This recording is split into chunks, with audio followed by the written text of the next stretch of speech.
നമ്മൾ ഇവിടെ തെളിച്ചു കൊണ്ടുപോകണം, അല്ലെങ്കിൽ നമ്മൾ ഡ്രൈവ് ചെയ്യുന്ന ഒരു വണ്ടി ഉണ്ടല്ലോ, സമസ്ത കേരള ജമിയത്തുൽ ഉലമ എന്ന് പറഞ്ഞാൽ, ഇതിന് നമ്മൾ ഈ റൂട്ടിൽ കൂടി മാത്രമേ അതിനെ നമ്മൾ ഡ്രൈവ് ചെയ്യുള്ളൂ. അല്ലാതെ ആരെങ്കിലും വൈക്കുന്ന കയറിയ ആളുകളൊക്കെ പറയണ മാതിരിക്ക് ഡ്രൈവ് ചെയ്യുന്നതല്ല ഈ സംഘടന എന്നുള്ളത് അതെല്ലാവരും മനസ്സിലാക്കണം. അപ്പോൾ വിശുദ്ധ ഖുർആനിനെ നമുക്ക് നമ്മളെ ആശയം അനുസരിച്ച്, നമ്മൾ വിചാരിക്കുന്നതനുസരിച്ച്, നമ്മളെ ബുദ്ധിക്കനുസരിച്ചൊന്നും വ്യാഖ്യാനിക്കാനുള്ള ഒന്നല്ല. അത് മഹാന്മാരാവുന്ന അയിമ്മത്ത് മശായിഖന്മാർ അവർ വ്യാഖ്യാനിച്ചതുപോലെ മാത്രമേ അതിനെ വ്യാഖ്യാനിക്കാൻ പാടുള്ളൂ. ഇതാണ് സുന്നികളാവുന്ന നമ്മുടെ അഖീദ. അങ്ങനെയാണ് നമുക്കുള്ള അഭിപ്രായം. അതാണ്. അപ്പോൾ നമ്മൾ ഇവിടെ തെളിച്ചു കൊണ്ടുപോകണം, അല്ലെങ്കിൽ നമ്മൾ ഡ്രൈവ് ചെയ്യുന്ന ഒരു വണ്ടി ഉണ്ടല്ലോ, സമസ്ത കേരള ജമിയത്തുൽ ഉലമ എന്ന് പറഞ്ഞാൽ, ഇതിനെ നമ്മൾ ഈ റൂട്ടിൽ കൂടി മാത്രമേ അതിനെ നമ്മൾ ഡ്രൈവ് ചെയ്യുള്ളൂ. അല്ലാതെ ആരെങ്കിലും വൈക്കുന്ന കയറിയ ആളുകളൊക്കെ പറയണ മാതിരിക്ക് ഡ്രൈവ് ചെയ്യുന്നതല്ല ഈ സംഘടന എന്നുള്ളത് അതെല്ലാവരും മനസ്സിലാക്കണം. ഇത് വിശുദ്ധമായ ഒരു സംഘടനയാണ്. ഈ സംഘടന നമ്മളെ സംഘടനയാണ്. നമ്മളാണ് അതിനെ ഡ്രൈവ് ചെയ്ത് കൊണ്ടുപോകേണ്ടത്. അല്ലാതെ ആരെങ്കിലും വയ്യെന്ന് കയറിയ ആളുകൾ അങ്ങോട്ട് വിടണം എന്ന് പറഞ്ഞാൽ നമ്മളതിനെ വിടൂല. നമ്മൾ കൊണ്ടുപോകുന്ന ഒരു റൂട്ടുണ്ട്. ആ റൂട്ടാണ് ഞാൻ പറഞ്ഞത്. നബി സല്ലല്ലാഹു അലൈഹി വസല്ലമ തങ്ങൾ വ്യാഖ്യാനിച്ച് മനസ്സിലാക്കി തന്ന ആ റൂട്ടിൽ കൂടി മാത്രമേ ഇതിനെ കൊണ്ടുപോകൂ. അപ്പോൾ അതുകൊണ്ട് ഈ വിശുദ്ധ ഖുർആൻ അതിനെ നമ്മൾ സ്വയം വ്യാഖ്യാനിക്കാൻ പാടുള്ളതല്ല.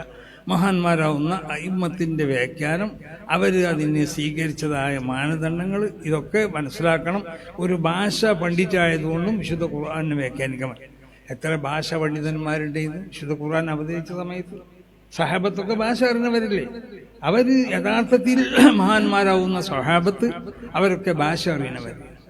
പക്ഷേ അവർ യഥാർത്ഥത്തിൽ അവർ സ്വയം വ്യാഖ്യാനിച്ചില്ല എന്ന് മാത്രമല്ല, അവർക്ക് വ്യക്തമായി മനസ്സിലാവാത്ത സംഗതികൾ മഹാന്മാരാവുന്ന, അത് മനസ്സിലാകുന്ന മഹത്തുക്കളോട്, ഗുരുതൈര്യങ്ങളാവുന്ന സഹാബത്തിനോട് ചോദിച്ചാൽ മനസ്സിലാക്കിയത്.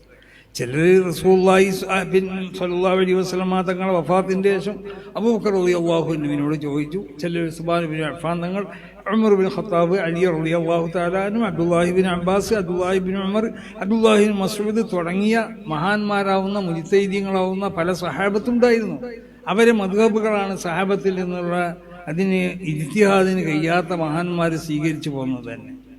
അപ്പം അതാണ് അതിൻ്റെ ശൈലി എന്ന് പറയുന്നത്. വിശുദ്ധ ഖുർആനെ ഭാഷ അറിഞ്ഞതുകൊണ്ടിട്ടോ ഒന്നും വിശുദ്ധ ഖുർആനെ വ്യാഖ്യാനിക്കാൻ സാധ്യമല്ല. വിശുദ്ധ ഖുർആന്റെ വ്യാഖ്യാനത്തിലേക്ക് ആ വ്യാഖ്യാനിക്കണവർക്ക് വേണ്ടതായ അടിസ്ഥാനപരമായ ഗുണങ്ങൾ അതുണ്ടാവണം. ആ ഗുണങ്ങളുള്ളവർക്ക് വിശുദ്ധ ഖുർആനെ വ്യാഖ്യാനിക്കാം. റസൂൽ സല്ലല്ലാഹു അലൈഹി വസല്ലമ തങ്ങൾക്കുള്ള ഹൃദയത്തിന് അല്ലാഹു സുബ്ഹാനഹു വ തആല എത്രമാത്രം വിശുദ്ധമാക്കിയത്. നുബുവത്തിന്റെ മുമ്പ് കുട്ടിപ്രായത്തിൽ ഒരു പ്രത്യേക ഒരു ശുദ്ധീകരണം നടത്തിയതല്ലേ? അതെന്തിനു വേണ്ടിയാ?